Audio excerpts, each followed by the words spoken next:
சொன்னால் போதும் 100 மாப்பிள்ளை மாலையிட கிடைக்கலாம். இங்கே வந்து காலை மாலைதான் சேலையை துவைக்கலாம். என்னை போல நல்ல மாப்பிள்ளை வாய்ப்பதொரு அதிசயம். என்னை நீயும் ஏற்றுக்கொண்டது பாவையன் பாக்கியம். நெடுநாட்கள் எங்கும் ஏக்கந்தான் இந்நாள் இங்கு தீர்ந்தது. இல்லையா பின்ன? மங்கை செய்த பூர்வ புண்ணியம் மன்னன் வந்து சேர்ந்தது.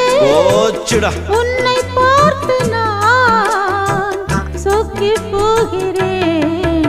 வா கட்டபொம்மன் பேரா கட்டிக்கொள்ளு ஜோரா. அடிக்குது குளிரு